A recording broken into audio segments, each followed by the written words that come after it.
மத்தேயு எழுதின சுவிசேஷம் 25ஆம் அதிகாரம் 41வது வசனம். அப்பொழுது இடது பக்கத்தில் நிற்பவர்களை பார்த்து அவர், சபிக்கப்பட்டவர்களே, என்னை விட்டு பிசாசுக்காகவும் அவன் தூதர்களுக்காகவும் ஆயத்தம் பண்ணப்பட்டிருக்கிற நித்திய அக்கினியிலே போங்கள். இந்த வசனத்தை நாம் பார்க்கும் பொழுது நரகத்தை குறித்து அங்கே சொல்லப்பட்டிருக்கிறது.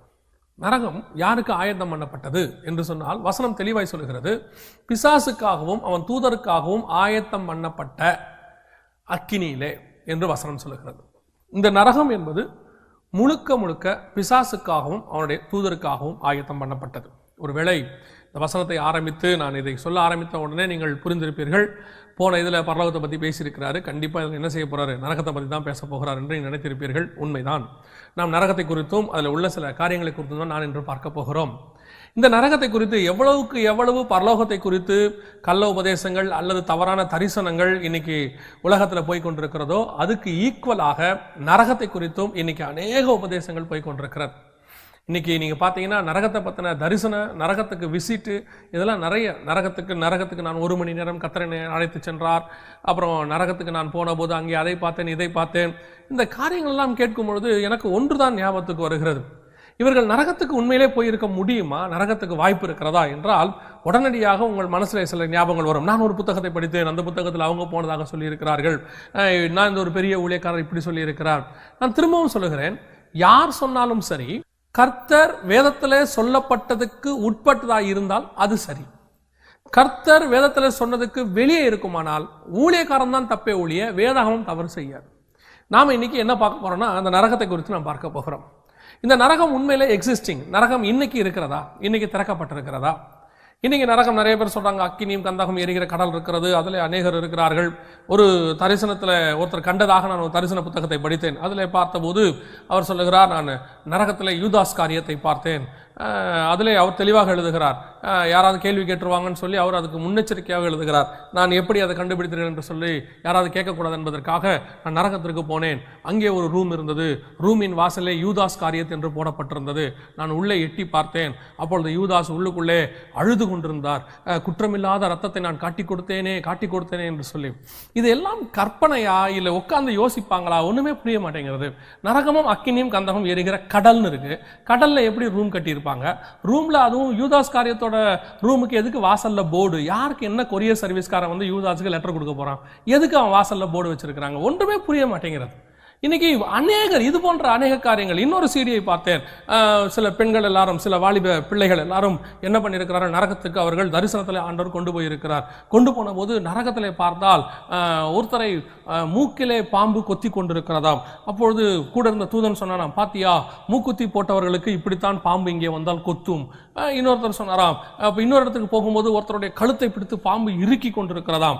அப்பொழுது பார்த்தையா, யார் யாரெல்லாம் செயின் போட்டிருந்தார்களோ பூமியிலே அவர்களை இங்கே பாம்பு கழுத்தை நெருக்கும். நான் சொல்லுகிறேன், பாம்பு செயின் போட்டவர்களுக்கு கழுத்துகள் எல்லாம் பாம்பு இருக்கும், கம்மல் போட்டவர்கள் காதுகளை எல்லாம் பாம்பு கொத்தும். சரி, இருக்கிறத வைத்துக் கொள்வோமே. இந்த நகையை கழட்டி விட்டு அந்த தங்கத்தை உருக்கி கட்டியாக மாற்றி பீரோக்குள்ளே வைத்திருந்தால் பாம்பு என்ன செய்யும் நரகத்துல? இன்னைக்கு நிறைய பேர் நகை போடுறது பாவம், ஆனா நகையை கழட்டி அந்த தங்கத்தை உருக்கி வீட்டில் வைத்துக் கொள்ளலாம் என்று சொல்லுகிறார். நகை போடலாமா போட வேண்டாமா அந்த கான்செப்டுக்கு நான் வரவே இல்லை. நான் அந்த உபதேசத்துக்குள்ளே கடந்து போகவில்லை. அது உங்களுக்கும் உங்கள் திருச்சபைக்கும் சார்ந்தது. நான் சொல்லுகிறேன், நரகத்திற்கு போகிற அந்த கான்செப்ட், நரகத்துக்கு நகை போட்டவங்க எல்லாம் நரகத்துக்கு போவாங்க தான், நரக போடாதவங்க எல்லாம் பரலோகத்துக்கு போயிடுவாங்க. இது இந்த கருத்தை ஏற்றுக்கொள்ள முடியாது. வேதம் அப்படி சொல்லவே இல்லை. 19ஆம் அதிகாரம் வெளிப்படுத்தின விசேஷமாகத்தில் இருக்கட்டும், 22ஆம் அதிகாரம் 15வது வசனம் இருக்கட்டும், நரகத்துக்கு போகிறவங்க லிஸ்ட்டில் நகை போட்டவங்க நாங்கள் இல்லவே இல்லை. எந்த இடத்துலையும் யார் யாரெல்லாம் அக்கினியும் கந்தகம் எரிகிற கடலில் தள்ளப்பட்டார்கள், நகை போட்டவர்கள் நாங்கள் இல்லை. ஆனபடினால நான் அந்த கான்செப்டுக்கு வரல. ஆனால் நான் சொல்லுகிறது, இந்த நரகம் இப்பொழுது எக்ஸிஸ்டிங்கா, நரகம் இப்பொழுது இருக்கிறதா, நரகத்துக்கு இப்பொழுது ஜனங்கள் போகிறார்களா என்பதைத்தான் நாம் வேதத்தின் அடையாளத்தோடு கூட வேத வசனத்தின் ஆதாரத்தோடு நாம் பார்க்க போகிறோம். வேத வசனத்தில் 4 விதமான பதங்கள் கையாளப்பட்டிருக்கிறது. என்னுடைய கான்செப்ட், நரகம் எக்ஸிஸ்டிங்கா, நரகம் இப்பொழுது இருக்கிறதா, அதைத்தான் நாம் இன்னைக்கு வேத வசனத்தின் அடையாளத்தோடு கூட பார்த்துவிட்டு நாம் கடைசியாக ஜெபம் பண்ணி முடிக்க போகிறோம். வேதாகமத்தில் 4 காரியங்கள். 1 அந்தகாரம், 2வது பாதாள குழி, 3வது பாதாளம், 4வது நரகம். 4 பதங்கள் வேதத்தில் யூஸ் பண்ணப்பட்டிருக்கிறது. 1 அந்தகாரம், ஆங்கிலத்தில் நீங்கள் அதை டார்க்னஸ் என்று சொல்லலாம். கிரீக் பதத்தில் அதை தாட்ரூஸ் என்று சொல்வார்கள். அதே மாதிரி இரண்டாவது பாதாள குழி, இதை பாட்டம்லெஸ் பிட் என்று ஆங்கிலத்தில் மொழிபெயர்க்கப்பட்டிருக்கிறது. இது கிரேக்க பதத்தில், ஒரிஜினல் பதத்தில், மூல பாஷையிலே அபிசஸ் என்று சொல்லப்பட்டிருக்கிறது. மூன்றாவது ஹேட்ஸ், அதாவது இது பாதாளம். நான் முன்பாக சொன்னது பாதாள குழி, இப்பொழுது பாதாளம், அதுக்கு ஹேட்ஸ் என்று கொடுக்கப்பட்டிருக்கிறது. நான்காவது கெஹனா, நரகம், ஹெல். இந்த 4 காரியங்கள் தான் கொடுக்கப்பட்டிருக்கிறது. 4 காரியங்களும் 4 இடங்களிலே மிக முக்கியமாக ஆண்டவர் யூஸ் பண்ணி இருக்கிறார். அதை பவுலும் தன்னுடைய நிருபங்களிலே யூஸ் பண்ணி இருக்கிறார், பேதுருவும் யூஸ் பண்ணி இருக்கிறார், யோவானும் யூஸ் பண்ணி இருக்கிறார் வெளிப்படுத்தின விசேஷத்தில். இதெல்லாம் மிக தெளிவாக கொடுக்கப்பட்டிருக்கிறது. அப்படியானால் இந்த 4 பதங்கள் எங்கே பயன்படுத்தப்பட்டிருக்கிறது? நான் உங்களுக்கு வரிசையாக சொல்லுகிறேன், அப்பொழுது உங்களுக்கு இந்த 4 பதங்களும் வெகு எளிதாக புரியும். முதலாவது டாட்ரூஸ், அந்தகாரம். இதை குறித்து 2 பேதுருவின் புஸ்தகம் 2ஆம் அதிகாரம் 4வது வசனம். பாவம் செய்த தூதர்களை தேவன் தப்ப விடாமல் அந்தகார சங்கிலிகளினாலே கட்டி நரகத்திலே தள்ளி நியாய தீர்ப்புக்கு வைக்கப்பட்டவர்களாக ஒப்பு கொடுத்து. கவனிங்கள், இந்த அந்தகார சங்கிலிலே கட்டப்பட்டிருக்கிற தூதர்கள் யார்? எசேக்கியேல் தீர்க்கதரிசன புஸ்தகம் 28ஆம் அதிகாரம் 12வது வசனத்திலிருந்து நாம் வாசிக்கும் பொழுது அங்கே லூசிஃபரை குறித்து சொல்லப்பட்டிருக்கிறது. லூசிஃபர் ஏசாயா 14ஆம் அதிகாரத்திலேயும் இதை குறித்து சொல்லப்பட்டிருக்கிறது. அப்படி ஆதி மேன்மையை காத்துக்கொள்ளாதபடிக்கு வானத்துக்கு ஏறுவேன், ஆராதனை கூட்டத்துக்கு தலைவனாவேன் என்று அவன் செய்த போது, அவனிடத்தில் குற்றம் கண்டுபிடிக்கப்பட்ட போது கர்த்தர் அவனை என்ன செய்கிறாராம்? சபித்து கீழே தள்ளினார். தள்ளப்பட்ட அவன் மத்திய ஆகாயம் என்கிறதான இடத்திற்கு வருகிறான். அப்படி வரும்பொழுது வேதம் சொல்லுகிறது, அவன் தன்னோடு கூட ஒரு கூட்ட தூதர்களை, நட்சத்திரங்களை இழுத்து கொண்டு வந்தான் என்று வெளிப்படுத்தின விசேஷம் 12ஆம் அதிகாரம் 5, 6, 7 வசனங்களிலே நாம் வாசிக்கிறோம். அப்படி வந்த அந்த தூதர்களில் ஒரு பகுதியை மாத்திரம் கர்த்தர் என்ன செய்திருக்கிறார்களாம்? 2 பேதுருவின் புஸ்தகம் 2ஆம் அதிகாரம் 4வது வசனத்தில் சொல்லுகிறது, அவர் அந்தகாரத்திலே கட்டி வைத்திருக்கிறார். டார்க்னஸ், அந்தகாரத்திலே, டாட்ரூஸ் என்று சொல்லுகிற இடத்துல கட்டி வைத்திருக்கிறாராம். எதற்காக கட்டி வைத்திருக்கிறார்? இந்த தூதர்களிலேயே ஒரு கமெண்ட்ரி விதமாய் சொல்லுகிறது, ஒரு ஊழியக்காரர் விதமாய் எழுதியிருக்கிறார், அந்த தூதர்கள், அந்த தள்ளப்பட்ட தூதர்கள் இருக்கிறதுலேயே மிகவும் மூர்க்கமானவர்கள், அவர்கள் பூமிக்கு வரக்கூடாது என்று சொல்லி தேவன் அவர்களை கட்டி வைத்திருக்கிறதாக. ஆனால் வேதம் சொல்லுகிறது அவரை நியாய தீர்ப்புக்கு என்று கட்டி வைத்திருக்கிறார். இவர்கள் இருக்கிற இந்த இடத்துக்கு பேர் தான் அந்தகாரம், அந்தகார சங்கிலி. இதுக்கு ஒத்த வசனம் இன்னொரு இடத்திலும் இருக்கிறது, வாசிக்க கேட்போம். யூதாவின் புஸ்தகம் 6வது வசனம். தங்களுடைய ஆதி மேன்மையை காத்துக்கொள்ளாமல் தங்களுக்குரிய வாசஸ்தலத்தை விட்டுவிட்ட தூதர்களையும் மகா நாளின் நியாய தீர்ப்புக்கென்று நித்திய சங்கிலிகளினாலே கட்டி அந்தகாரத்தில் அடைத்து வைத்திருக்கிறார். இப்பொழுது தேவன் அந்தகாரத்திலே அவர்களை அடைத்து வைத்திருக்கிறார் என்று வசனம் சொல்லுகிறது. கவனிங்கள், இப்பொழுது அந்த தூதர்கள் கட்டி வைக்கப்பட்டிருக்கிறார்கள். இந்த இடத்துக்கு பேரு டாட்ரூஸ், இந்த இடத்தம் அந்தகாரம். இந்த இடத்திற்கு வேற எந்த மனுஷனும் போக முடியாது, வேறு யாரும் போக முடியாது. இது கர்த்தர் அவர்களை வெளியே வளர்விடாமல் கட்டி வைத்திருக்கிறதான இடம். இது முதலாவது இடம், அந்தகாரம். இரண்டாவது அபிசஸ், அதாவது பாதாள குழி என்று வேதத்திலே வாசிக்கிறோம். பாட்டம்லெஸ் பிட் என்று சொல்லப்பட்டிருக்கிறது. இது வேதாகமத்திலே 3 இடத்திலே நாம் வாசிக்கிறோம். ஒன்று, வெளிப்படுத்தின விசேஷம் 17ஆம் அதிகாரம் 8வது வசனத்திலே, நீ கண்ட மிருகம் முன்னே இருந்தது, அது இப்போது இல்லை, அது பாதாளத்திலிருந்து ஏறி வருகிறது என்று சொல்லப்பட்டிருக்கிறது. இந்த இடத்துல அதுக்கு யூஸ் பண்ணிருக்கிற வார்த்தை கிரேக்க வார்த்தை தான் அபிசஸ். இந்த வார்த்தை பிசாசுக்காக உண்டாக்கப்பட்டதான இடம். ஆனால் இங்கிருந்து பிசாசுகள் ஏறவும் முடியும், இறங்கவும் முடியும், வர முடியும், போக முடியும். நாம் இதுக்கு முன்பதாக பார்த்த இடம் சங்கிலிகளிலே கட்டி வைத்திருக்கிறார், வெளியே வர முடியாது. இது 2வது இடம் அபிசஸ், பாதாள குழி. இங்கிருந்து பிசாசு ஏற முடியும், இறங்கி வர முடியும். அந்த பிசாசை குறித்து, அந்த இடத்துல அந்தி கிறிஸ்துவை குறித்து, அந்த ஆவியை குறித்து சொல்லப்பட்டிருக்கிறது, நீ கண்ட மிருகம் முன்னே இருந்தது, இப்போது இல்லை. இதே காரியத்தை நீங்கள் லூக்கா எழுதின சுவிசேஷம் 8ஆம் அதிகாரத்தில் வாசிக்கும் பொழுது வேதம் சொல்லுகிறது, தங்களை பாதாளத்திலே போக கட்டளையிடாதபடிக்கு அவைகள் அவரை வேண்டிக் கொண்டன. இந்த பாதாளத்துக்கு தான் அவைகள் வெளியே வந்து விட்டது, வெளியே வந்து உலாவிக் கொண்டிருக்கிறது. உலாவுகிற அவைகளை மீண்டும் ஆண்டவர் பாதாளத்துக்கு அனுப்ப வேண்டாம் என்று கேட்டுக்கொள்ளுகிறது. இந்த பாதாளத்துக்கு பிசாசுகள் போக வேண்டாம் என்று சொல்லி கேட்கிறது. அது போக முடியும், திரும்பி அங்கே இருக்க முடியும், குறிப்பிட்ட காலத்துக்கு பிறகு திருப்பி வெளியே வர முடியும். இது பிசாசுகள் போய் வரக்கூடியதான இடம். ஒரு குறிப்பிட்ட காலகட்டம் வரைக்கும் அது அங்கதான் இருக்கணும். கர்த்தர் அதை நியமித்து வைத்திருப்பார். உதாரணமாக அந்த அந்தி கிறிஸ்துவின் ஆவியை குறித்து நீங்கள் பார்க்கும் பொழுது கிமு 168 ஆன்டியாகஸ் போர் எபிஃபனஸ், தானியேல் புஸ்தகம் 21ஆம் வசனத்திலும் 31வது வசனத்திலும் இவனை குறித்து சொல்லப்பட்டிருக்கிறது. இந்த ஆன்டியாகஸ் போர் எபிஃபனஸ் ஆவிதான் அங்கே கட்டி வைக்கப்பட்டிருக்கிறது. இதை குறித்து நாம் 1வது வால்யூம்லேயே நாம் பார்த்திருக்கிறோம். இவனுடைய ஆவிதான் மீண்டும் வரப்போகிறது. எப்படி எலியாவினுடைய ஆவி மீண்டுமாக யோவான் ஸ்நானங்கள் மூலமாக கிரியை செய்ததோ, அதே மாதிரி இந்த ஆன்டியாகஸ் போர் எபிஃபனஸ் ஆவி மீண்டுமாக பூமியில வந்து கிரியை செய்ய போகிறது. அது குறிப்பிட்ட காலம் வரைக்கும் அங்க இருக்கும், கர்த்தர் சொல்லுகிற காலம் வரைக்கும் இருக்கும். இப்பொழுது அந்த பாதாளத்துக்கு அந்த பிசாசுகளை அனுப்பினால் அவைகள் குறிப்பிட்ட காலம் கர்த்தர் சொல்ற வரைக்கும் அங்கதான் இருக்கணும். எனவே அது அங்கே போகாதபடிக்கு அது என்ன செய்கிறது, நாங்கள் அங்கே போகாதபடிக்கு அவரிடத்துல வேண்டிக் கொண்டன. அதுதான் 2வது இடம். இதை குறித்து நாம் வெளிப்படுத்தின விசேஷம் 9ஆம் அதிகாரத்திலும் இதே வார்த்தை அபிசிஸ் என்கிறதான வார்த்தை உபயோகப்படுத்தப்பட்டிருக்கிறது. 1வது உள்ளதும் தூதர்களுக்குரியது, தள்ளப்பட்ட தூதர்களுக்குரியது, அவர்கள் வெளியே வர முடியாது. 2வது இருக்கிற இடம் அதே தள்ளப்பட்ட தூதர்களுக்குரியது தான், அவர்கள் இங்கிருந்து வெளியே வர முடியும், போக முடியும். 3வது ஒரு இடம் இருக்கிறது, இதுதான் மிக முக்கியமான இடம், நாம் கவனிக்க வேண்டியதான ஒரு இடம். லூக்கா எழுதின சுவிசேஷம் 16ஆம் அதிகாரம் 20 முதல் 25 வசனங்கள். லாசரு என்னும் பேர் கொண்ட ஒரு தரித்திரனும் இருந்தான். அவன் பருக்கள் நிறைந்தவனாய் அந்த ஐஸ்வர்யவானுடைய வாசல் அருகே கிடந்து அவனுடைய மேஜையிலிருந்து விழும் துணிக்கைகளிலாலே தன் பசியை ஆற்ற ஆசையாயிருந்தான். நாய்கள் வந்து அவன் பருக்களை நக்கிற்று. பின்பு அந்த தரித்திரன் மரித்து தேவதூதர்களால் ஆபிரகாமுடைய மடியிலே கொண்டு போய் விடப்பட்டான். ஐஸ்வர்யவானும் மரித்து அடக்கம் பண்ணப்பட்டான். பாதாளத்திலே அவன் வேதனைப்படுகிற போது தன் கண்களை ஏறெடுத்து தூரத்திலே ஆபிரகாமையும் அவன் மடியிலே லாசருவையும் கண்டான். அப்பொழுது அவன், தகப்பனாகிய ஆபிரகாமே, நீர் எனக்கு இறங்கி லாசரு தன் விரலின் நுனியை தண்ணீரில் தோய்த்து என் நாவை குளிர பண்ணும்படி அவனை அனுப்ப வேண்டும், இந்த அக்கினி ஜுவாலையில் வேதனைப்படுகிறேனே என்று கூப்பிட்டான். அதற்கு ஆபிரகாம், மகனே, நீ பூமியிலே உயிரோடு இருக்கும் காலத்தில் உன் நன்மைகளை அனுபவித்தாய், லாசருவும் அப்படியே தீமைகளை அனுபவித்தான். அதை நினைத்துக்கொள். இப்பொழுது அவன் தேற்றப்படுகிறான், நீயோ வேதனைப்படுகிறாய். அதுவும் அல்லாமல் இவ்விடத்திலிருந்து உங்களிடத்திற்கு கடந்து போகவும் அவ்விடத்திலிருந்து எங்களிடத்திற்கு கடந்து வரவும் மனதுள்ளவர்களுக்கும் கூடாதபடிக்கு எங்களுக்கும் உங்களுக்கும் நடுவே பெரும் பிளம்பு உண்டாக்கப்பட்டிருக்கிறது என்றான். கவனிங்கள், இந்த இடத்துல ஒரு சம்பவத்தை நாம் வாசித்தோம். இந்த இடத்துல ஆபிரகாமின் மடியிலே லாசரு கொண்டு போய் விடப்படுகிறார். இந்த சம்பவம் நம்ம எல்லாருக்கும் தெரிந்தது.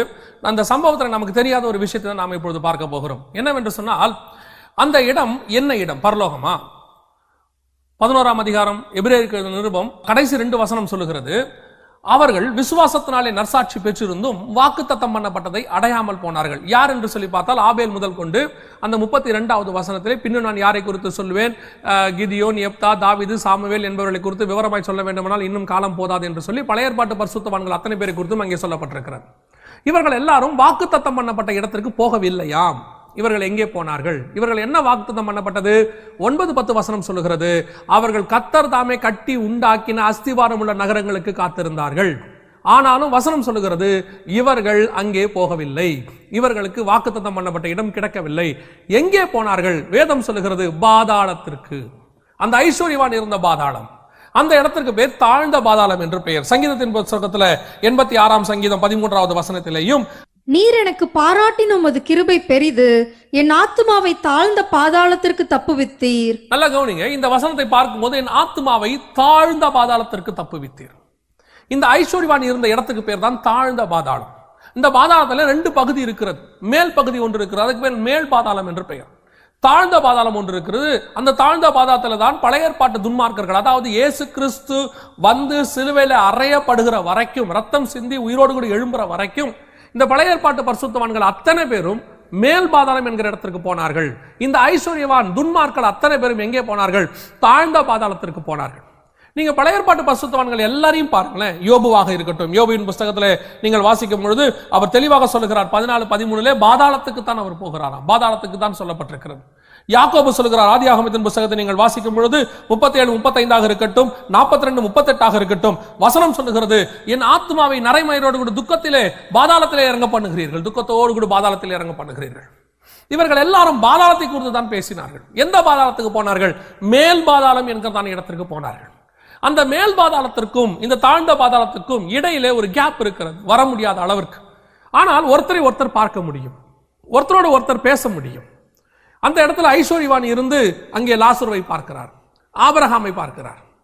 அப்படி இருக்கும் பொழுது ஒருவேளை இந்த நேரத்தில் உங்களுக்கு ஒரு கேள்வி வரும், பரலோகத்தில் ஒருத்தர் பார்க்க முடியாது என்று நீங்கள் ஒரு ஒளிப்பேழையில சொல்லி இருக்கிறீர்களே, இங்கே மாத்திரம் எப்படி ஆபிரகாமை பார்க்க முடியுது, லாசருவை பார்க்க முடிகிறது? கவனியுங்கள், இயேசு கிறிஸ்துவினுடைய மரணத்திற்கு பிறகுதான் குமாரனின் சாயலுக்கு நாம் ஒப்பாக மாற்றப்பட்டு எல்லோரும் ஒரே மாதிரி இருக்கிறோமே ஒழிய, இயேசு கிறிஸ்துவுக்கு முன்பதாக அவர்கள் சாயல் மாற்றப்படவில்லை. ஏன்னா இயேசுவோட சாயலே வரல, வந்தாதான் அந்த சாயலுக்கு மாற்ற முடியும். அதனால பழைய ஏற்பாட்டு பரிசுத்தவான்கள் எல்லாரும் அப்படியே தான் இருந்தார்கள். ஆபிரகாமை பார்த்து கேட்கிறார். அப்படியானால் இந்த இடத்துக்கு ரெண்டுத்துக்கு நடுவில் கேப் இருக்குது. இந்த கேப்புக்கு நடுவில் அங்கிருந்து இங்கேயும் வர முடியாது, இங்கிருந்து அங்கேயும் போக முடியாது. அவன் கேட்கிறான், ஒரு சொட்டு தண்ணி கொடுக்க சொல்லுங்க. அவர் சொல்றாரு, எனக்கு கொடுப்பதற்கு மனது இருந்தாலும் கூட, அப்படியே தரணும்னு ஒரு ஆசை இருந்தாலும் என்னால் அங்க வர முடியாது. But there is a gap. அதுதான் தாழ்ந்த பாதாளம், இது மேல் பாதாளம். இதுதான் வேதத்தில் ஹேட்ஸ் என்று சொல்லப்பட்டிருக்கிறது. இந்த பதம் கையாளப்பட்டிருக்கிறது. இதற்கு நாம் தாழ்ந்த பாதாளம் அல்லது மேல் பாதாளம் என்று சொல்லலாம். கவனிங்கள், இன்னைக்கு செத்து போகிற துன்மார்கள் அத்தனை பேருமே எங்கே போகிறார்கள் என்றால் இந்த பாதாளம் என்கிற இடத்துக்கு, தாழ்ந்த பாதாளத்துக்கு தான் போகிறார்கள். அந்த தூதர்கள் கட்டி வைத்திருக்கிற அந்த இடம் அந்தகாரம் அல்ல. அதே மாதிரி தூதர்கள் ஏறுகிறதும் இறங்குறதுமான பாதாள குழி அங்கேயும் அல்ல. இன்னைக்கு மரித்து போகிற அத்தனை துன்மார்கள் போகிற இடம் எது என்று சொன்னால் இந்த தாழ்ந்த பாதாளம் என்று சொல்லக்கூடிய ஹேட்ஸ், அந்த இடத்திற்கு தான் போகிறார்கள். இன்னைக்கு நிறைய பேர் செத்த உடனே நரகம், செத்த உடனே நரகம். வேதம் தெளிவாய் சொல்லுகிறது, இவர்கள் எல்லோரும் அந்த பாதாளத்திற்கு, தாழ்ந்த பாதாளத்திற்கு போனார்கள். இன்னைக்கு போய் பார்க்கறாங்க. நான் மைக்கேல் ஜாக்சன் அங்க பார்த்தேன், யூதாஸ் காரியத்தை பார்த்தேன், அவரை பார்த்தேன், இவரை பார்த்தேன். இவர்கள் எல்லாரும் ஒருவேளை பார்த்திருந்தாலும் கூட நரகத்துல போய் பார்த்திருக்க முடியாது. சமீபத்தில் ஒரு நிறுவனத்தார் இவ்விதமாய் வெளியிட்டார்கள். அவர்கள் ரஷ்யாவிலே ஏதோ ஒரு ஃபேக்டரிக்காக மிகவும் ஆழமாக கிணறு தோண்டி கொண்டிருக்கும் போது, ஆழ்குழாய் அந்த ஜெட் போட்டு கொண்டிருக்கும் பொழுது மிகவும் ஆழத்திற்கு போகும்போது ஒரு சத்தம் கேட்டதாம். சத்தத்துல நரகத்துல எல்லோரும் ஐயோ அம்மா என்று கத்துகிறதான சத்தம் கேட்டதாம். அந்த சத்தத்தை அவர்கள் ரெக்கார்ட் பண்ணினார்களாம். ரெக்கார்ட் பண்ணி அந்த சத்தத்தை கொண்டு வந்து அவர்கள் வெளியிட்டார்களாம். இது நடந்தது ஏறக்குறைய நான் சொல்லுகிறது ஒரு 15 ஆண்டுகளுக்கு முன்பு வெளியிட்டார்களாம். வெளியிட்டு அந்த சத்தத்தை கேட்கும் போது கேட்கவே முடியவில்லை, அவ்வளவு கொடுமையாக இருக்கிறது என்று சொல்லி, அப்பொழுது நான் சொல்லுகிறது ஒரு 15 ஆண்டுகளுக்கு 20 ஆண்டுகளுக்கு முன்பதாக, அப்பொழுது எல்லா சபைகளிலும் இது போட்டு காட்டப்பட்டது. அன்னைக்கு மீடியா வளர்ச்சி இல்லாத ஒரு காலம், அறிவியல் வளர்ச்சி இல்லாத அந்த அளவுக்கு இன்னைக்கு இருக்கிறது போல அறிவியல் வளர்ச்சி, நமக்கு இன்னைக்கு இருக்கிற இன்டர்நெட் ஃபெசிலிட்டிஸ், உடனுக்குடன் ஆராய்ந்து பார்க்கக்கூடியதான எந்த விதமான நமக்கு வசதி வாய்ப்புகளும் இல்லாத காலம். அன்னைக்கு அது நம்பப்பட்டது, அநேக திருச்சபைகளில் போடப்பட்டது, இன்னைக்கும் அது கையாளப்படுகிறது. அநேகர் அதை வைத்து ஊழியமே பண்ணி கொண்டிருக்கிறார்கள். கவனிங்கள், நரகம் இப்பொழுது இருக்கிறதா? அப்படியானால் ஜனங்கள் நரகத்திற்கு போய்விட்டார்களா? நரகத்திற்கு எப்போது போவார்கள்? வசனம் தெளிவாய் சொல்லுகிறது. வெளிப்படுத்தின விசேஷம் 20ஆம் அதிகாரம் 10வது வசனத்திலும் 14வது வசனத்தையும் நாம் வாசிக்க கேட்போம். மேலும் அவர்களை மோசம் போக்கின பிசாசானவன் மிருகமும் கள்ள தீர்க்கதரிசியும் இருக்கிற இடமாகிய அக்கினியும் கந்தகமுமான கடலிலே தள்ளப்பட்டான். அவர்கள் இரவும் பகலும் சதா காலங்களிலும் வாதிக்கப்படுவார்கள். அப்பொழுது மரணமும் பாதாளமும் அக்கினி கடலிலே தள்ளப்பட்டன. இது 2ஆம் மரணம். நல்ல கவனிங்க, இங்கேதான் நரகத்திற்கு முதலாக வெளிப்படுத்தல் 19:20 முதலாக அந்தி கிறிஸ்துவும் கள்ள தீர்க்கதரிசியும் உள்ளே பிரவேசிக்கிறார்கள். நரகத்துக்கு அப்படியே உள்ளே இறங்குகிறார்கள். அதுக்கு முன்னாடி வரைக்கும் நரகத்துக்கு யாரும் போனதாக வசனம் சொல்லவே இல்லை. நியாய தீர்ப்புக்கு பிறகு 20ஆம் அதிகாரம் 10வது வசனம் 14வது வசனத்துக்கு பிறகுதான், வெள்ளை சிங்காசன நியாய தீர்ப்புக்கு பிறகுதான் சாத்தானே நரகத்துக்கு போகிறான். அதற்கு பிறகுதான் அவனுக்கு ஒவ்வொருத்தருக்கும் ஞாபக புஸ்தகம், ஜீவ புஸ்தகம் எல்லாம் திறக்கப்படுகிறது. அநேக புஸ்தகங்கள் திறக்கப்படுகிறது. அதற்கு பிறகு அவர்கள் கிரியைக்கத்தக்கதாக அவர்கள் நியாய தீர்ப்பு அடைகிறார்கள். நியாய தீர்ப்பு அடையப்பட்ட பிறகு அந்த அக்கினியும் கந்தகம் எரிகிற கடலில் தள்ளப்படுகிறார்கள். அது வரைக்கும் அத்தனை துன்மார்க்கர்களும் பாதாளம் என்கிற இடத்திலே தான் பாதுகாக்கப்பட்டார்கள். நீங்க பைபிளை, டோட்டல் பைபிள் எடுத்து பாருங்க, எல்லா இடத்திலேயும் பாதாளத்துக்கு தான் போனார்கள், பாதாளத்தில் தான் வைக்கப்பட்டார்கள் என்று சொல்லப்படுகிறதே ஒழிய எந்த இடத்திலும் அவர்கள் நரகத்துக்கு போனார்கள் என்று சொல்லப்படவில்லை. இயேசு சொல்லுவார், நீ 2 கை உடையவனாய் நீ நரகத்தில் பிரவேசிப்பதை பார்க்கிலும் 1 கை உடையவனாய் பரலோகத்துக்குள்ளே பிரவேசிப்பது நலம் என்று சொல்வார். அதாவது நியாய தீர்ப்பின் நாளிலே நீ நரகத்துக்கு போவதுன்னு தான் சொல்வாரே ஒழிய அவர் அந்த இடத்திலே மரித்தவுடன் அவர் நரகத்துக்கு போவதாக சொல்லப்படவில்லை. இன்னைக்கும் மரிக்கிற யாரும் நரகத்துக்கு போகவில்லை. இந்த நரகம் என்கிற பதத்திற்கு கிரேக்க பதம் வேதாகமத்தில் என்ன யூஸ் பண்ணப்பட்டிருக்குன்னா கெஹனா அப்படிங்கிற வார்த்தை யூஸ் பண்ணப்பட்டிருக்கிறது. இதுதான் நரகம், இதுதான் அந்த அக்கினி கந்தக கடல், இதுதான் அங்கே சொல்லப்பட்டிருக்கு. இது எப்போ போது? வெள்ளை சிங்காசனத்திற்கு பிறகு, அதற்கு பிறகுதான் அவர்கள் அங்கே போகிறார்கள். அது வரைக்கும் அத்தனை பேரும் பாதாளத்தில் தான் அடைக்கப்படுகிறார்கள். இந்த பாதாளம் என்பது என்ன? இது ஒரு நரகத்துக்கு நியாய தீர்ப்பு கொடுக்கிற வரைக்கும் கர்த்தர் டெம்பரவரியாக வைத்திருக்கிறதான ஒரு இடம். சங்கீதத்தின் புஸ்தகமாக இருக்கட்டும், எபேசியர் 4:7-8 இருக்கட்டும், இன்னும் உங்களுக்கு தெளிவாக சொல்லுகிறேன். கவனிங்கள், இந்த மேல் பாதாளம் தாழ்ந்த பாதாளம் என்று சொன்னோம் அல்லவா? இயேசு கிறிஸ்து வருகிற வரைக்கும் இந்த பழைய ஏற்பாட்டு பரிசுத்தவான்கள் மேல் பாதாளத்தில் இருந்தார்கள். இயேசு கிறிஸ்துவினுடைய மரணத்துக்கு பிறகு வசனம் சொல்லுகிறது, அவர் சிறைப்பட்டவர்களை சிறையாக்கி கொண்டு போனார், உன்னதத்திற்கு ஏறி போனார். எபேசியருக்கு எழுதின நிருபம் 4ஆம் அதிகாரம் 7-8 வசனத்திலையும், சங்கீதங்களின் புத்தகம் 68ஆம் அதிகாரம் 18வது வசனத்திலையும் இதை குறித்து சொல்லப்பட்டிருக்கிறது.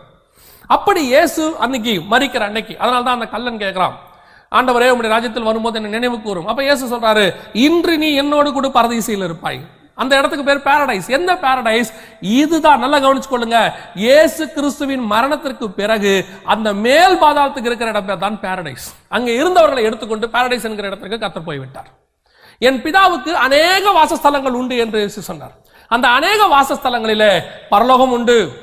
பரலோகத்திலையும் நல்லா கவனிச்சுக்கொள்ளுங்க, ஆதியாகமத்தின் புத்தகம் 1ஆம் அதிகாரம் 1ஆம் வசனத்தை வாசிக்கும் போது, பரலோகங்களே, வானங்களே, ஆதியிலே கர்த்தர் வானத்தையும் அல்ல வானங்களையும், ஆங்கில வேதாகமத்தில் ஹெவன்ஸ் என்று தான் இருக்கிறது, வானங்களையும் உண்டாக்கினார், பரலோகங்களே அவரை துதியுங்கள். பிதாவுக்கு அநேக வாசஸ்தலங்கள் உண்டு. பரலோகம் என்றால் வேறு லோகம், பரதேசி என்றால் வேறு ஊர்க்காரன், பரலோகம் என்றால் வேறு லோகம். அதாவது பிதா இருக்கிற ஒரு பரலோகம் இருக்கிறது, பரதேசி இருக்கிறது, வானத்துல மத்திய வானத்துல இந்த தள்ளப்பட்ட தூதர்கள் இருக்கிற இடம் இருக்கிறது, எத்தனையோ வானங்கள் இருக்கிறது. யூதருடைய நம்பிக்கையின்படி 7 வானங்கள். அதைத்தான் பவுல் சொல்லுகிறார், நான் 3வது வானம் வரைக்கும் எடுத்துக்கொள்ளப்பட்டேன் என்று சொல்லுகிறார். இப்படி அந்த இடத்துல ஒரு இடம் தான் பாரடைஸ். அந்த மேல் பாதாளத்தில் இருந்தவர்களை எடுத்துக்கொண்டுதான் அங்கே போனார். அந்த தாழ்ந்த பாதாளத்தில் இருக்கிறார்களே, அந்த இடத்திலிருந்தும் பூமிக்கும் வந்து போக முடியாது. அந்த ஐஸ்வர்யவான் கதறுவதை கேளுங்கள். அவன் என்ன சொல்லுகிறான்? ஆபிரகாமை பார்த்து, எனக்கு 5 சகோதரர்கள் இருக்கிறார்கள், அவங்க யாரும் இந்த இடத்துக்கு வந்துடக்கூடாது, அதனால என்ன பண்ணுங்க, இந்த லாசரை கொஞ்சம் அனுப்பி விடுங்க, இல்ல அங்கிருந்து யாராவது ஒருத்தர் கொஞ்சம் அனுப்பி விடுங்க, அனுப்பி விட்டு இந்த இடத்துக்கு வர வேணாம்னு சொல்லுங்க. அப்படின்னா ஆபிரகாம் சொல்றதை கவனிங்க, அவர்களுக்கு அங்கே மோசேயும் தீர்க்கதரிசிகளும் உண்டு, அதாவது நியாயப்பிரமாணமும் தீர்க்க தரிசன புஸ்தகம் உண்டுன்னு அர்த்தம். அதாவது நரகத்திலிருந்து ஒருத்தன் வந்து அங்க போய் சொல்ல முடியாது, பாதாளத்திலிருந்து ஒருத்தன் ஏறி போய் மேல சொல்ல முடியாது, இந்த இடத்துடைய அனுபவத்தை சொல்ல முடியாதுன்னு அர்த்தம். அந்த அனுபவத்தை இங்கிருந்து ஒருத்தன் போய் சொல்லி அவங்க மனம் திரும்ப கூடாதுப்பா, அங்க இருக்கிறத கேட்டுதான் அவங்க மனம் திரும்பணும். அந்த இடத்துல அதான் அதுக்கு அர்த்தம். அந்த ஐஸ்வர்யவான் கேட்கறான் பாருங்களேன், ஆபிரகாமை பார்த்து, யாராவது ஒருத்தரை கொஞ்சம் அனுப்பி விடுங்க, 5 பேர் இருக்காங்க, அவங்க யாரும் இங்க வந்துடக்கூடாது. அதுக்கு அவர் சொல்றாரு, அங்க இருக்கிறவனுக்கு அவங்க செவி சாய்க்கட்டும். அப்படின்னா என்ன அர்த்தம்? இங்க இருந்து போய் நாங்க சொல்ல மாட்டோம், இதை கேட்டு அவன் மனம் திரும்ப கூடாது, அங்க இருக்கிறதுக்கு மனம் திரும்பணும். ஆனா இன்னைக்கு என்ன நடக்குது? ஊழியம் நரகத்துக்கு போயிட்டு வந்து அங்க பார்த்ததை வந்து சொல்றாங்க, அப்பதான் ஜனங்க நம்புவாங்களாம். கவனிங்க, ஆண்டவர் சிலுவையில அறைந்து ரத்தம் சிந்தினது எதுக்கு தெரியுமா? நம்ம நரகத்துக்கு போக கூடாதுங்கிறதுக்கு தான். ஆனா இன்னைக்கு ஒவ்வொரு ஊழியக்காரனும் நரகத்துக்கு போறான். பாதி பேருக்கு மேல நரகத்துல உட்கார்ந்து இருக்கிறாங்க. அதுல ஒருத்தர் சொல்றாரு, நான் 1 மணி நேரம் நரகத்துல இருந்தேன், வாட்சி கட்டிட்டு போனார்னா தெரியல. என்ன கான்செப்ட் இது? எதுக்கு நரகத்துக்கு போன? நரகத்துல போய் என்ன பார்த்தாங்க? ஒரே வார்த்தை, நான் யூதாசை பார்த்தேன். ஏன்னா இவங்களுக்கு கன்ஃபார்மா தெரிஞ்சாலும் அவங்க மட்டும்தான், அவன் போயிருவான்னு இவங்களுக்கு கன்ஃபார்மா தெரியுது. அப்ப யூதாஸுக்கு நியாய தீர்ப்பு முடிஞ்சிருச்சா? எல்லாருக்கும் நியாய தீர்ப்பு. அப்ப நீங்க மரிக்கிற அத்தனை பேருக்கு உடனடியாக நியாய தீர்ப்பு முடிந்து விட்டதா? நன்றாக கவனித்துக் கொள்ளுங்கள், இவர்கள் அத்தனை பேரும் பாதாளத்துக்கு தான் போனார்கள். இன்னொன்னு சொல்லுகிறேன், பூமியிலிருந்து ஒருத்தன் நரகத்துக்கு போக முடியாது, பாவம் செய்து போகிறதோடு சரி. அதுவும் இப்ப இல்ல, நியாய தீர்ப்புக்கு பிறகு. அது வரைக்கும் பாதாளத்துக்கு தான் போக முடியும். பாதாளத்துக்கு போயிட்டு மேல வந்து சொல்லவும் முடியாது. வந்து அங்க அப்படி இருக்கு இப்படி இருக்கு, சரி போயிட்டு வந்து அப்படி என்னதான் சொன்னாங்க? பாம்பு கொத்துது, அதை கொத்துது, இதை கொத்துது. அதோடைய அமைப்பை பத்தி சொன்னாங்களா? இப்ப பரலோகத்தை பத்தி நம்ம பாக்குறோம், அழகா அமைப்பை பத்தி சொல்லப்பட்டிருக்கு. அதுல ஏதாவது பார்த்தாங்களா? இருட்டா இருக்குது, அங்க வந்து 2 சந்து இருக்குது, 3 தெரு இருக்குது, ஒரு தெருல இருட்டு வீடு இருக்குது, பிசாசுக்கு ஒரு வீடு இருக்கு, அப்படி ஏதாவது இருக்குதா? இன்னைக்கு நிறைய பேர் உங்களை ஏதாவது சொல்லி, இன்னைக்கு கடைசி காலத்துல வேதத்துல என்ன வாசிக்கிறோம்னு கேட்டீங்கன்னா, யூதர்கள் வந்து அடையாளத்தை தேடுவார்கள், கிரேக்கர்கள் ஞானத்தை தேடுவார்கள். ஆனா உங்களுக்கு எனக்கு ஸ்பெஷாலிட்டி என்ன தெரியுங்களா? அவர்கள் கண்டு விசுவாசிக்கிறவர்கள், நாம் காணாமல் விசுவாசிக்கிறோம். பரலோகமா இருக்கட்டும், நரகமா இருக்கட்டும், எதையுமே காணாம தாங்க விசுவாசிக்கணும். அதுதான் கர்த்தர் நமக்கு சொல்லி கொடுத்திருக்கிறாரு. இயேசு கிறிஸ்து எங்க போயிருக்கிறாரு? பரலோகத்துக்கு. பரலோகம் எங்க இருக்கு? தெரியாது. பிதா எப்படி இருப்பாரு? தெரியாது. இயேசு எப்படி இருப்பாரு? தெரியாது. ஒருவேளை நீங்க நீல முடியோட தாடியோட இருப்பாருங்கன்னா அதை நாங்க ஒத்துக்க முடியாது, ஏன்னா வேதத்துல அப்படி இல்லை. சரி, எப்ப வருவாரு? தெரியாது. அப்புறம் என்ன நம்பிக்கை? அதுக்கு பேர் தாங்க விசுவாசம். கண்டு விசுவாசிக்கிறவனிலும் காணாமல் விசுவாசிக்கிறவன் பாக்கியவான். பரலோகம் ஒண்ணு இருக்கு, விசுவாசிக்கிறோம். நரகம் இருக்கு, விசுவாசிக்கிறோம். ஆனா அதுக்கு நாங்க போயிட்டு வந்து பார்த்துட்டு வந்து சொல்றது, நான் அங்க போனேன், கர்த்தர் அங்க வச்சார், அப்படி வச்சேன், இதெல்லாம் கூடுமான வரைக்கும் எனக்கு தெரிந்த வரைக்கும் தங்களுடைய ஊழியத்தின் லாபத்திற்கு என்று பயன்படுத்தப்படுகிறது. விசுவாசிகள் நல்லா கவனிச்சு கொள்ளுங்க, எப்படி இருந்தாலும் நீங்க நரகத்துக்கு போக கூடாது. அதுக்கு தான் இயேசு வந்தார். அந்த நரகமும் இப்ப இல்ல, எக்ஸிஸ்டிங் இல்ல. இப்ப நரகத்துக்கு எல்லாம் போக முடியாது. இப்பெல்லாம் நரகத்தை பார்க்க முடியாது. அக்கினியும் கந்தகமும் எரிகிற கடல், அது கடல். அப்படின்னா என்ன அர்த்தம்? இவங்க உள்ள நடந்துலாம் போக முடியாது. நான் நரகத்துக்குள்ள நடந்து போனேன், போய் அது அக்கினி எரிகிற கடல். அப்படியே இவங்க போனாலும் ஒன்னு போட்ல போயிருக்கணும், இல்ல நீச்சல் அடிச்சிருக்கணும். ஏதாவது இருந்தாலும் அக்கினி கந்தகம் எடுக்கிற கடலுக்கு போக முடியும். ஏன்னா வசனம் அப்படித்தான் சொல்லுது. இன்னைக்கு கடைசி காலத்துல நீங்களும் வசனத்தை கொஞ்சம் ஆராய்ந்து பார்க்கறதுக்கு நீங்க எல்லாம் ரொம்ப பிஸி ஆயிட்டீங்க விசுவாசி. ஏன்னா அது இன்ஸ்டன்ட் வேர்ல்டு பாருங்களேன், எல்லாமே இன்ஸ்டன்ட். காஃபி இன்ஸ்டன்ட், சாப்பாடு இன்ஸ்டன்ட், எல்லாமே இன்ஸ்டன்ட். அதே மாதிரி உங்களுக்கு வெளிப்பாடு இன்ஸ்டன்டா கிடைக்கணும்னு நினைக்கிறீங்க. உட்காந்து ஆராயத்துக்குலாம் நேரம் இல்லை. பெராயா பட்டணத்தார் மாதிரி, தெசலோனிக்கர் மாதிரி உட்காந்து வேதத்தை ஆராய்ந்து பார்க்க உங்களுக்கு நேரம் இல்லை. உங்களுக்கு நேரம் இல்லைங்கிறத பயன்படுத்திக்கிட்டு நிறைய ஊழியக்காரங்க இன்ஸ்டன்ட் வெளிப்பாடு, இன்ஸ்டன்ட் தீர்க்க தரிசனம் இதை கொடுத்து உங்களை ஏமாத்துறாங்க. தயவு செய்து இந்த இன்ஸ்டன்ட் ஊழியக்காரங்க கொடுக்கிற இன்ஸ்டன்ட் தீர்க்க தரிசனம், இன்ஸ்டன்ட் வெளிப்பாடு, இன்ஸ்டன்ட் தரிசனங்களுக்கு செவி சாய்க்காதிருங்கள். யார் எதை சொன்னாலும் பாருங்க, பவுல் பேசி இருக்கிறாரு, பெராயா பட்டணத்தார் ஆராய்ந்து பார்த்தாங்களாம் சரியா இருக்குதான்னு. யார் எதை சொன்னாலும் கொஞ்சம் உட்காந்து வசனத்தோட இருக்குதான்னு ஆராய்ந்து பாருங்க. வசனத்துல பைபிள் இப்படி கொடுத்துருக்குதா? நீங்க என்னையும் நம்ப வேண்டாம், யாரையும் நம்ப வேண்டாம், ஒருத்தரை நம்ப வேண்டாம், பைபிளை நம்புங்க. இது 100% ட்ரூ, இது 100% ஃபேக்ட். இங்க அப்படிதான் கொடுக்கப்பட்டிருக்கிறது. அந்த மேல் பாதாளத்தில் இருந்தவர்கள் தான் பாரடைஸுக்கு போயிருக்கிறார்கள். அப்ப அந்த தாழ்ந்த பாதாளத்தில் இருக்கிறவங்க இன்னும் அங்கதான் இருக்கிறாங்க. அதுதான் அவங்க நியாய தீர்ப்புக்கான இடம். எது வரைக்கும் வெள்ளை சிங்காசனம் வர்ற வரைக்கும் அவங்க அங்கதான் இருப்பாங்க. இன்னும் ஒரு வசனத்தை வாசிங்க, 1 பேதுருவின் புஸ்தகம் 3ஆம் அதிகாரம் 19வது வசனத்தை வாசிங்க. அந்த ஆவியிலே அவர் போய் காவலில் உள்ள ஆவிகளுக்கு பிரசங்கித்தார். அந்த ஆவிகள் பூர்வத்தில் நோவா பேழையை ஆயத்தம் பண்ணும் நாட்களிலே தேவன் நீடிய பொறுமையோட காத்திருந்த போது கீழ்ப்படியாமற் போனவைகள். கொஞ்சம் யோசிச்சு பாருங்க, நோவாவோட ஜலப்பிரளயம் வந்தது எப்போ? நோவாவுக்கு 600 வயசு ஆகும்போது. இயேசு கிறிஸ்து வந்தது எப்போ? அதுக்கப்புறம் 1500 வருஷம் கழிச்சு. அந்த 1500 வருஷமும் இந்த ஆவிகள் எங்க இருக்குதா? பாதாளத்துல அங்க இருக்குதான். கீழ்ப்படியாமல் போன ஆவிகள் தாழ்ந்த பாதாளத்துல இருக்குது. ஏன் நரகத்துக்கு போல? அந்த 1500 வருஷத்துலயே அவங்களுக்கு நரகத்துக்கு அமைச்சிருக்கலாம் தானே? அது கீழ்ப்படியாமல் போன ஆவிகள் தானே. இப்ப மறிக்கிறவனா உடனே நரகத்துக்கு போறான்னு சொன்னா அப்ப அவங்களும் நரகத்துக்கு தானே போயிருக்கணும். அப்ப அந்த துன்மார்க்கன் ஏன் பாதாளத்துல இருந்தான் இருக்கு? அவனும் நேரம் நரகத்துக்கு போயிட வேண்டியதானே? நான் கேட்கறது உங்களுக்கு புரியும்னு நினைக்கிறேன். மரித்தவர்கள் அத்தனை பேரும் நேரம் எங்கதான் போயிருக்கிறாங்க? பாதாளத்துக்கு போயிருக்கிறாங்க. யாரும் நேரம் நரகத்துக்கு போல. அப்ப நரகத்துக்கு ஆளே போகாட்டி இவங்க யாரை போய் பார்த்துட்டு வராங்க எல்லாரும் நரகத்துல? இவங்க போற இடம் ஒருவேளை இவர்கள் போனது பாதாளமாகவே இருக்கட்டுமே, இவர்கள் போனது பாதாளமே இருக்கட்டும். ஆனால் போகிற இடம் எது கூட தெரியாம எப்படி இவங்க போயிட்டு வந்திருப்பாங்க? போனது பாதாளமா நரகமானே தெரியாம இவங்க எப்படி எங்க போயிட்டு வந்திருப்பாங்க? வெளிப்படுத்துற விசேஷத்துல 22 அதிகாரம் இருக்குது. இந்த 22 அதிகாரத்துல வாசிச்சு பாருங்க. ஒரு அதிகாரத்துல ஒரு வசனத்துல கூட ஆவிக்குள் என்னை நரகத்துக்கு கொண்டு போனார்னு யோவான் சொல்லவே மாட்டார்.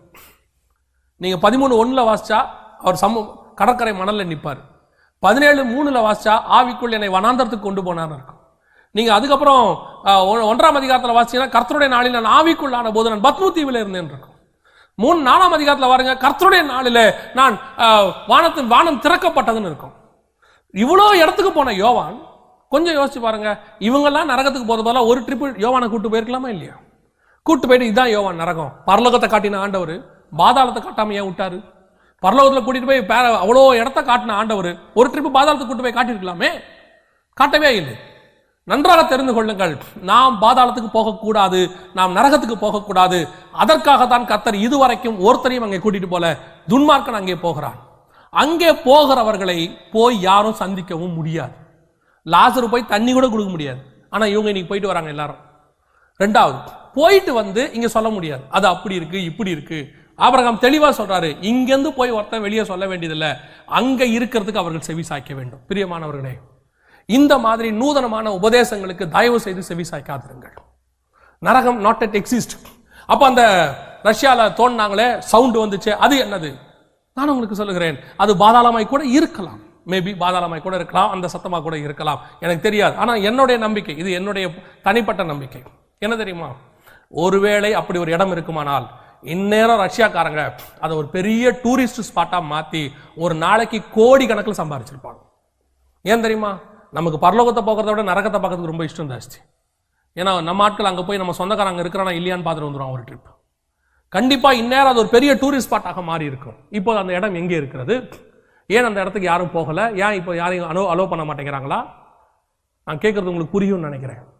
நரகத்தை பற்றி ஒருவேளை இருந்தாலும், பாதாளத்துக்கு போயிட்டு வந்த சவுண்ட் இருந்தாலும் அது உங்களுக்கு பிரயோஜனம் இல்லை.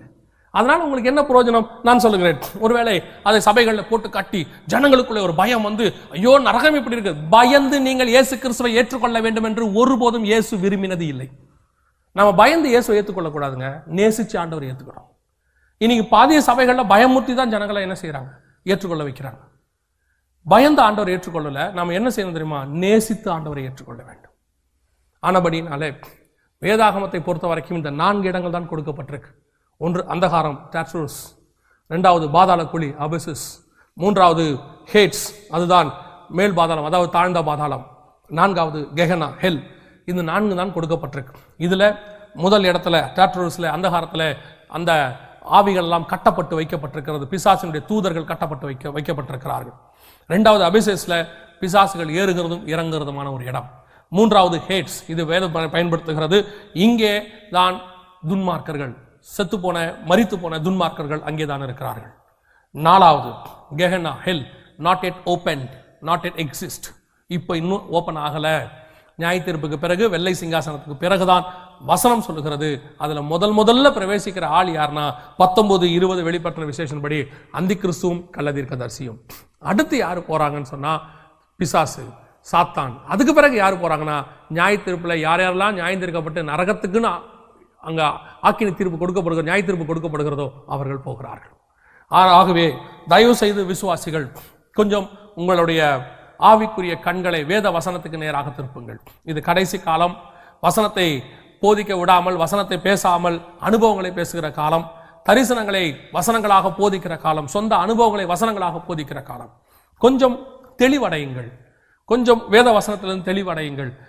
நீங்க இப்படி சொல்றீங்க, ஆனா எங்க ஊழியக்கார் அப்படி சொன்னாரு. திருப்பியும் சொல்லுகிறேன், ஊழியக்கார் சொன்னது முக்கியமல்ல, வேதம் என்ன சொல்லுகிறது அதான் முக்கியம். வேதம் சொல்லுகிறபடி உங்கள் ஊழியர் சொன்னது ஒத்து போகிறது என்றால் உங்கள் ஊழியர் சொன்னது சரி. வேதாகம வசனத்துக்கு அது அகைன்ஸ்டாக இருக்கிறது என்றால் உங்கள் ஊழியர் சொன்னது தப்பு. அவ்வளவுதான். நாம் ஜெபிக்க போகிறோம். இந்த ஒளி பேழை, அதாவது பரலோகத்தை குறித்தும் நரகத்தை குறித்தும் உங்களுக்கு சொல்லப்பட்டிருக்கிறது. இது ஒரு உங்களுக்கு ஒரு தெளிவு பெறுவதற்காகவே. திருப்பியும் சொல்லுறேன், யாரையும் குற்றப்படுத்துவதற்காக அல்ல, ஒரு தெளிவு பெறுவதற்காகவே.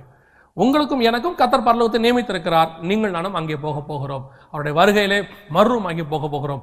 அதற்கு நாம் ஆயத்தமாவோம். நாம் கண்களை மூடுவோம். தேவ சமூகத்திலே நாம் ஜெபிக்க போகிறோம். எங்கள் சர்வ வல்லமையுள்ள தகப்பனே, இந்த அருமையான நேரத்திற்காக, கொடுக்கப்பட்ட சந்தர்ப்பத்திற்காக உமக்கு ஸ்தோத்திரம். இந்த ஒளிப்பேழைகள் எங்கெங்கெல்லாம் போகிறதோ, யார் யாரெல்லாம் கேட்கிறார்களோ, இப்பொழுது யார் யாரெல்லாம் கேட்டுக்கொண்டிருக்கிறார்களோ, இங்கே இருக்கிற அத்தனை பேருக்காக நான் ஜெபிக்கிறேன் தகப்பனே. எங்களுக்குள்ளே ஒரு தெளிவு வரட்டும். உங்களுடைய வேத வசனத்தை குறித்த ஒரு தெளிவு வரட்டும். உங்க வசனம் தான் எங்களை நடத்தும் ஆண்டவரே. உங்க வசனம் தான் எங்க பாதைக்கு தீபமாக இருக்கிறதாப்பா. உங்களுடைய வசனத்தை மீறின தரிசனங்கள் உலகத்தில் இல்லை. உங்களுடைய வசனத்தை மீறின தீர்க்க தரிசனங்கள் இல்லை. எங்கள் ஆண்டவராக இயேசு கிறிஸ்துவே வசனத்தின்படி தான் வந்தீர் என்று இருக்கிறது. ஆகவே நாங்களும் உடைய வசனத்தை விசுவாசித்து அதன்படி நடக்க, அப்படி வருகிறவர்களை ஏற்றுக்கொள்ள கர்த்தர் எங்களுக்கு கிருபை தாரும். ஆசீர்வதியும், வழி நடத்தும். எங்கள் ஆண்டவர் இயேசுவின் நாமத்தில் ஒப்பு கொடுத்து ஜெபிக்கிறோம் எங்கள் ஜீவனுள்ள நல்ல பிதாவே.